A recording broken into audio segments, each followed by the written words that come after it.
Right, so as you've heard from my other video there, there's quite a noise coming from here, kind of like a whistle. So what I've been investigating is the possibility of oil leaks coming from the EGR valve here on the 2.5 TDI. So I found a number of leaks actually coming from this valve. So first of all, where this turbo hose connects in, there was quite a lot of air leaking through there. So I wrapped a bit of gaffer tape around there to see if I could not fix it, but silence it and identify that that's where the noise was coming from, but that didn't help. The next place I found there was a leak was coming from the kind of stainless steel flexi hose that actually returns the exhaust gas from the exhaust system back into the EGR.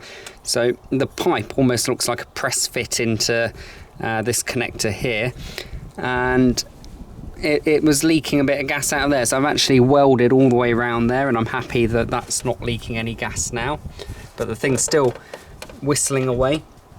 So the next place I've come to look was the actual shaft seal. This is the anti-judder valve, which is used when the engine's turned off. And there's a little rubber seal around this shaft, and it looks like that rubber seal was probably not even put in there very well when the unit was new. So I've decided to take a risk, go ahead and get a new EGR valve. Because this pipe seems to have a bit of damage on it, I've gone ahead and got one of these pipes as well. In total that's cost about £70 or £80. I've gone for the cheap solution just to find out whether this is the problem. So let's go ahead and remove this. Shouldn't be too bad of a job. We'll just go ahead and get the tape off here, and then we can get the turbo hose out. I might be a bit more careful cutting this tape off if I didn't have a replacement one, but let's just get that out of the way.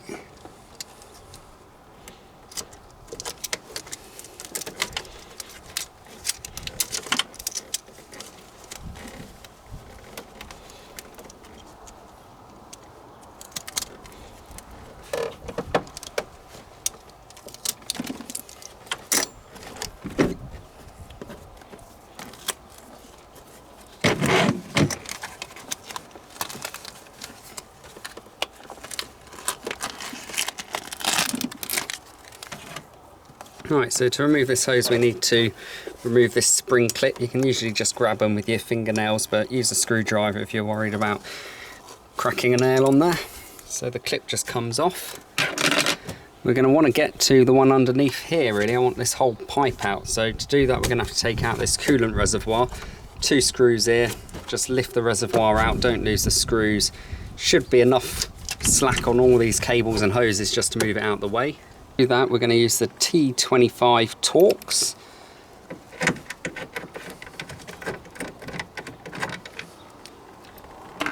Make sure to keep all your screws and bits nice and safe on the work shelf provided, just up here. And then we should be able to just lift that one out and just kind of position it out the way a little bit and give us a bit of room to work down here. So now we'll go ahead and remove the clip off the other end of this hose.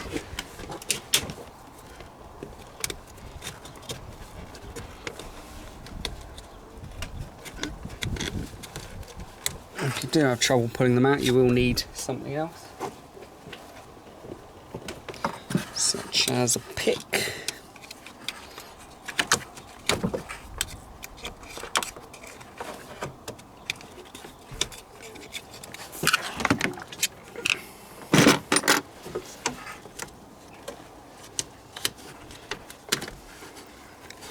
Pull that one out.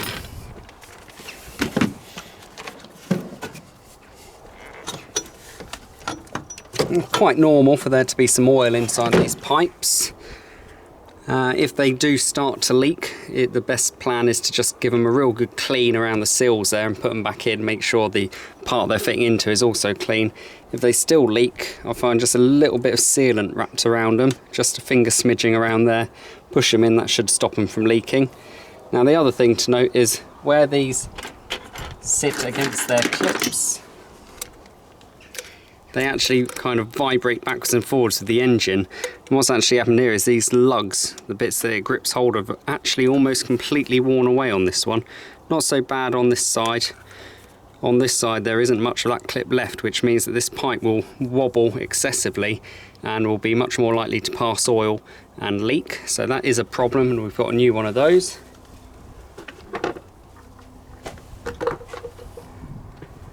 There's our new one to go in there, but we'll get the EGR valve out first.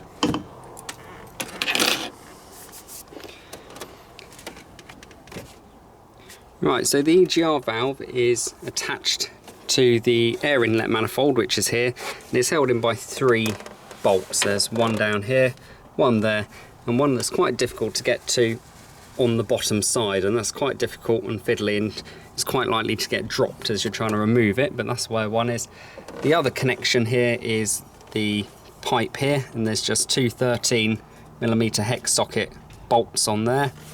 And the other connections are these 2 vacuum hoses.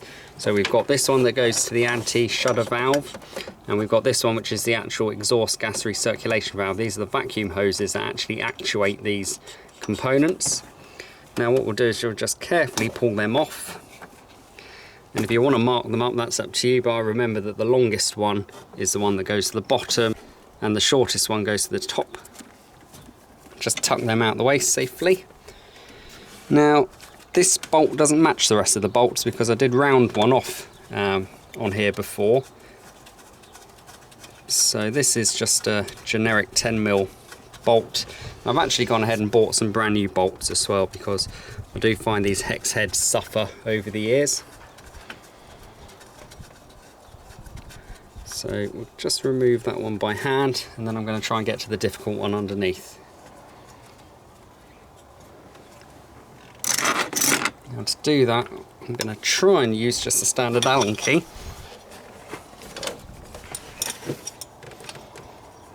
And then I'm going to try and get a pair of pliers on the bottom of it to twist it. If that doesn't work, you might be able to use an Allen head that goes on the end of a socket driver. That's also a good idea.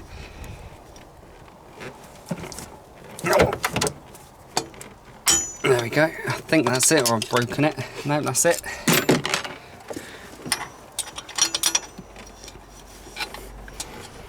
Just double check that one's broke loose. Quite fiddly. Yeah, that one's nice and loose now, so we'll just go ahead and take that one out.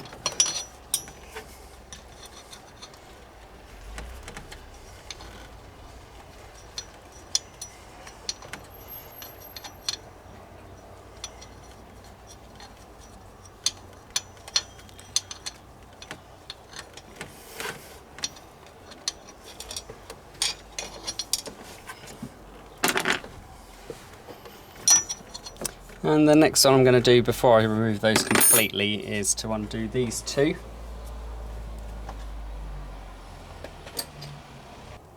There's something flying around me, I don't know what it is. Oh, big. It's gone. Right, getting at these 13mm heads down here, you might need a flexi, you might just be able to get on them. The one underneath is a bit more troublesome, and we just need to take these out. Now once I've got them loose, I'm going to try and get an impact driver on them.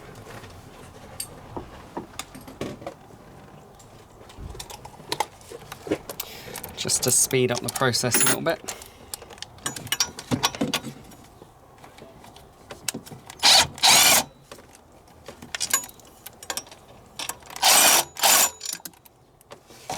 That's those 2. Now be aware there is a gasket in there. This flexi hose is not that flexible, and it doesn't like to mate up here either, so there's always a bit of trouble getting it back down in place, but a 2 hand should be able to get it down there. Just got one more to take out that's hand tight at the bottom here, and then we should have liberated the EGR valve from the engine. Now much to my surprise, I've had this off a year or 2 ago. I was going to give it a clean. And what I actually found is there was no coke or mess or anything in there really. It was really surprisingly clean and tidy, so it'll be interesting to see what it's like in there 2 years later.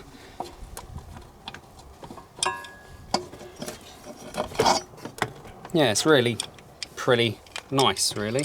You can see the oil has leaked out the bottom here, so this time I might put a little bit of sealer just around that sill there, just to stop that from happening. But actually in the air inlet manifold, let's see if I can get a shot of that.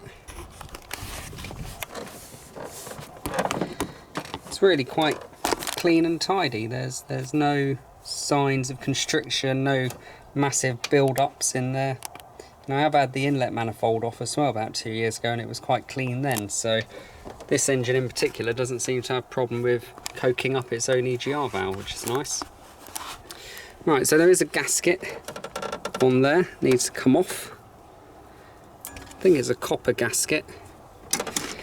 And then we'll probably want to clean that surface up a bit with a bit of scouring pad or something like that. Try and avoid getting lots of bits of dirt in there, because this is after the filtration system, so we'll just get sucked into the engine, any nasties in there, or just block up your EGR valve.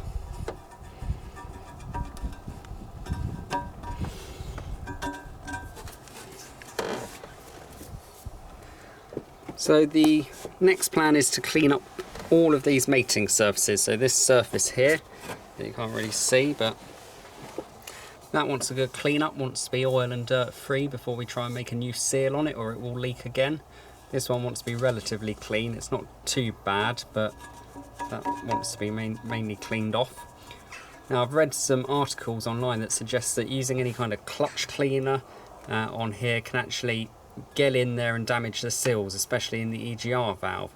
So it's been recommended to use carb cleaner on that. I'm going to be quite sparing on the cleaner, see how that goes.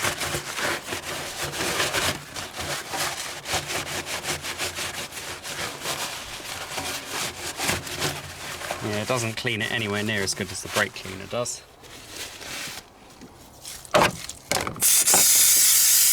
I believe the difference is that carb cleaner has oil in it, so it actually cleans and oils at the same time, and it should be less aggressive on rubber seals.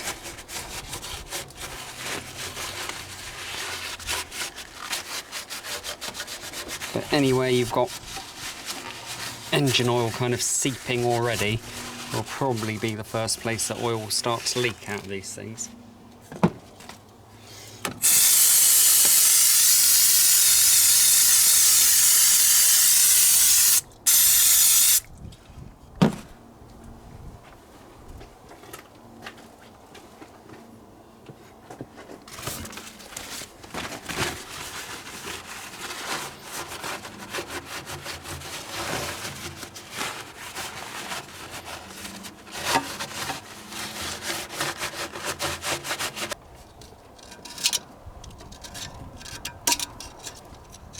Yeah, that's a better idea, razor blade.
Always good to take your time cleaning things off, because if ever you suffer leaks or anything after you've done a job, it's probably because of dirt or contaminant left on the mating surfaces, so getting these as clean as possible is a good idea.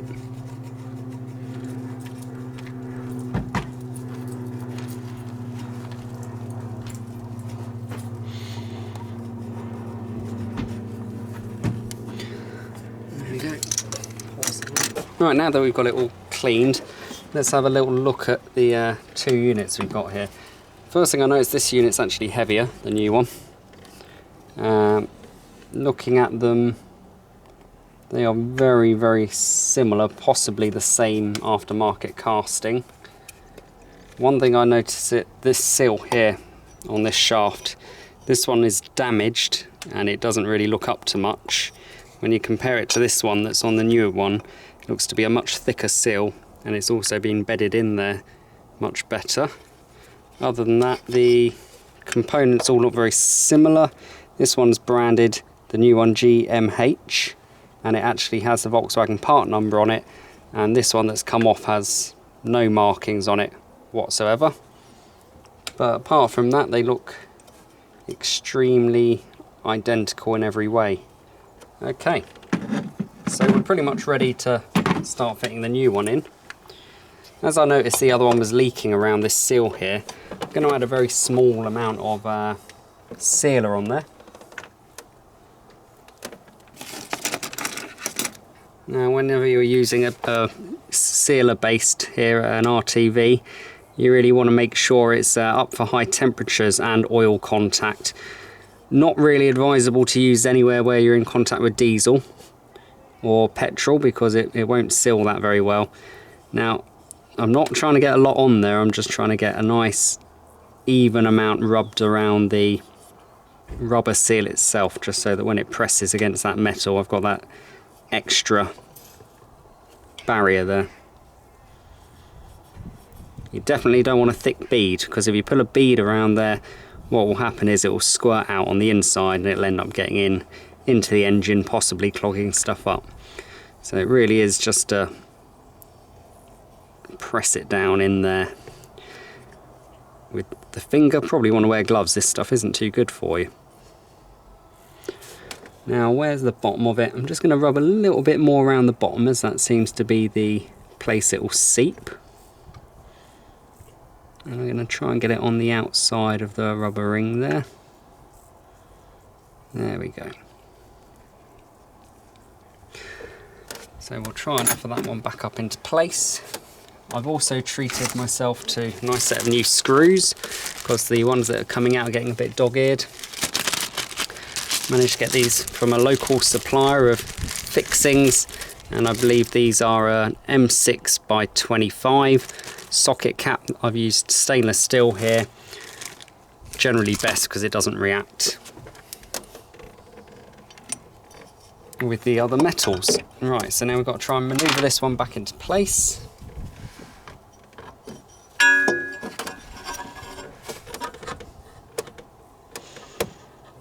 Bear in mind we've got another seal to go in here as well. This one here. Try and slot that one down after I've put this in place.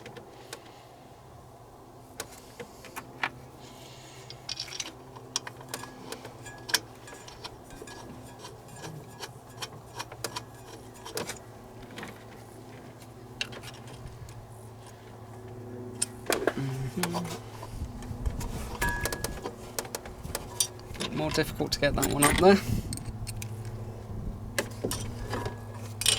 Oh, nearly dropped it.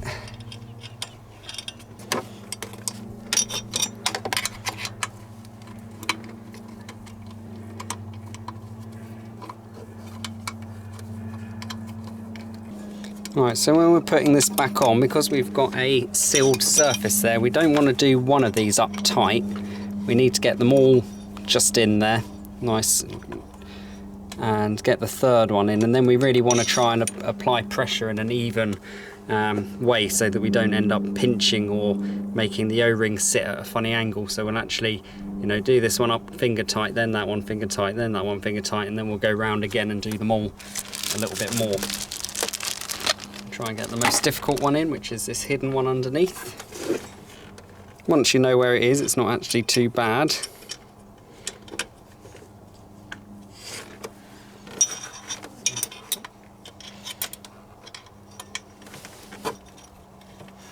Where you've used the RTV silicone sealant, you should really wait half an hour for it to kind of start setting before you start trying to push oil around it. The other little tip is to actually get these Allen keys with the kind of round end on them, because that actually means that you can go into the bolt at an angle and it shouldn't round the head out. So these flat ends, they really want to go straight in, whereas the rounded one, you can actually go in at a bit of an angle on them.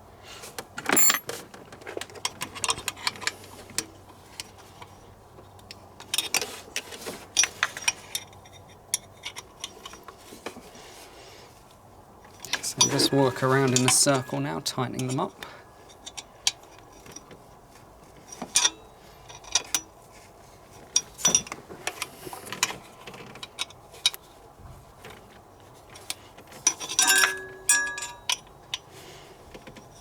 And now that they're quite tight, I'll just get a little bit of torque on there. I don't know what the torque settings are, I'm just going to do them up tightish.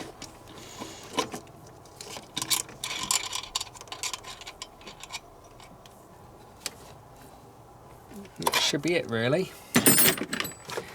Then we need to get this gasket in.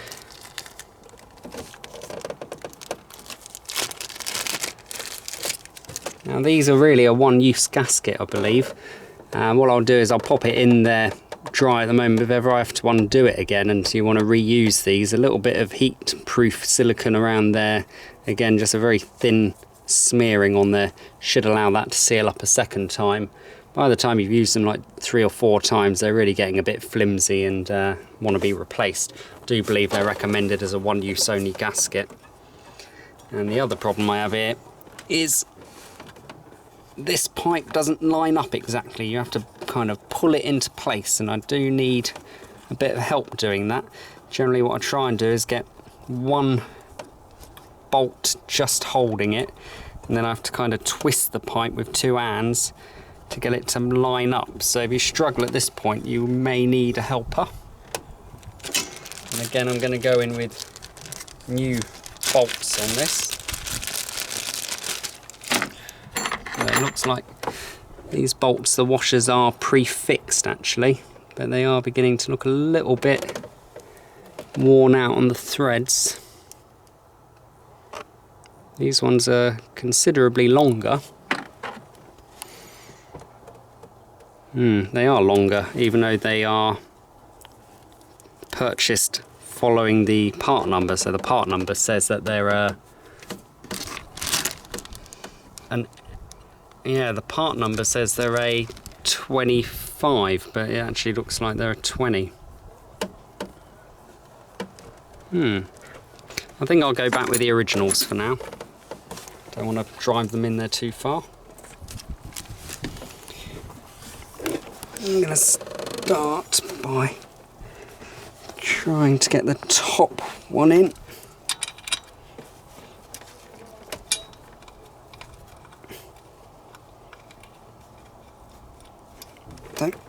You don't want this cross-threaded, so make sure it's gone in nice.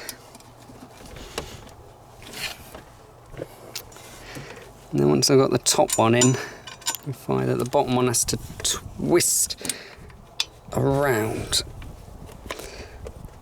And it's quite difficult to twist it. You don't really want to get a tool on here because this is only a thin pipe, and if you crush it, it's quite expensive to replace.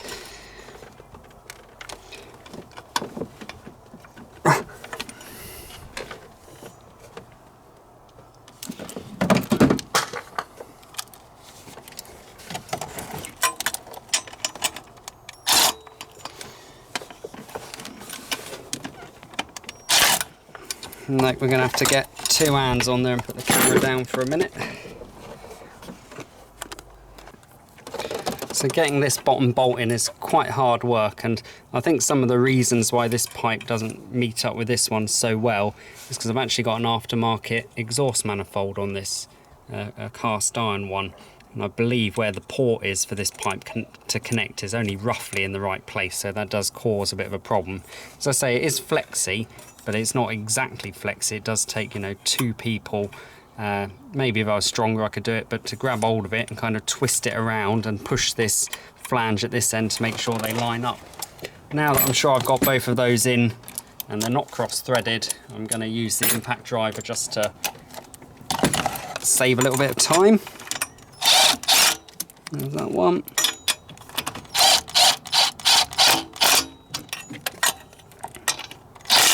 That one.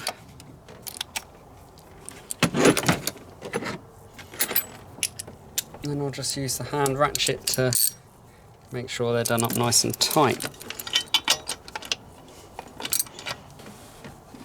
That one, and again you want to try and get them equal so that the flange is on there flat and not at an angle. That seems to have gone on well. That one.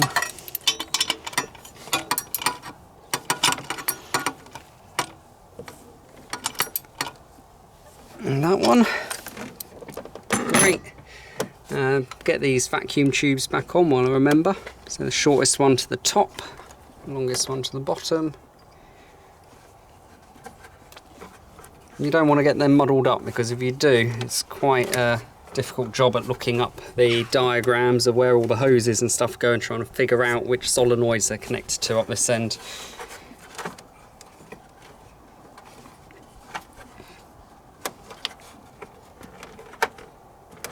Okay. Then the last thing we need to get in is this new turbo hose. I actually tried to fit it in there before we put the EGR valve in, and it was a very tight fit, which is a good thing, hopefully. Let's just hope it goes in. If you have to, disconnect this connector to the reservoir. It's a standard bolt, so I can push it in, unclip it, pull it off. It should just come off if you get it just right. There we go. If there's an excess of fluid or oil down here, make sure you clean that out. Don't drop anything in there. See, there's a little lip in there that the oil likes to collect in. Again, quite normal on these Volkswagens to have a fair bit of oil in there.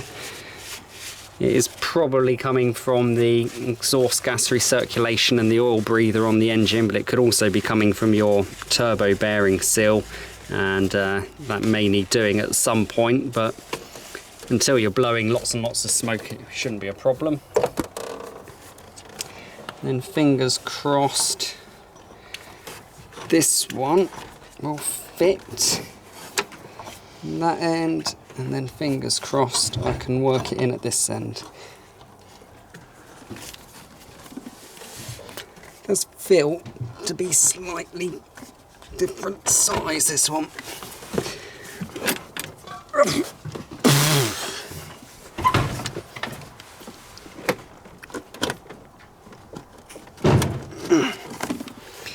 Yeah, it's definitely a much tighter fit. There we go, that's in. Certainly at the top anyway. Yeah. Okay, so that was quite a struggle to get it in there, but it's nice that it's a tight fit, I think. And then we've got an arrangement of clips here. It's the bigger one I'm going for at the top. I'm also going to go for the newer looking one. And this part of the clip sits away from the tube. We're just going to try and get it in line here. The other end you've got to do it blind, but you've got to make sure it's sat in the right place. And we should just be able to press it over and clip it into place, and that's locked that tube. Now the same with the smaller one.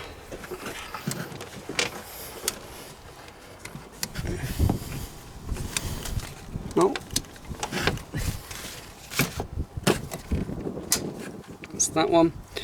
Right, so you want to make sure these are clipped in, because if they're not clipped in properly, what will happen is the pipe will pop off when you build some boost up, and if it pops off, the van is going to run terribly. It's going to blow black smoke, it's going to jump backwards and forwards on the throttle, it's going to feel like you've destroyed the engine, and all that generally is actually one of these pipes popped off. So make sure that's on there nice and secure at the other end. The other thing is, if you go to stop the engine and the engine won't stop and it shakes everywhere, the anti-judder valve here is not functioning. Maybe you've got these pipes the wrong way, or possibly one of these rubber pipes here is split, and if they've split you're going to have to replace them.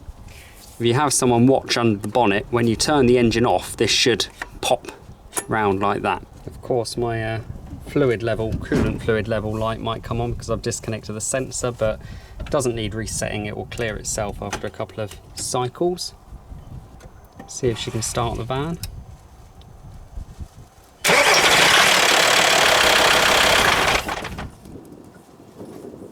So you can see when we shut the engine off, that actuator flipped over, it actually stalls the engine.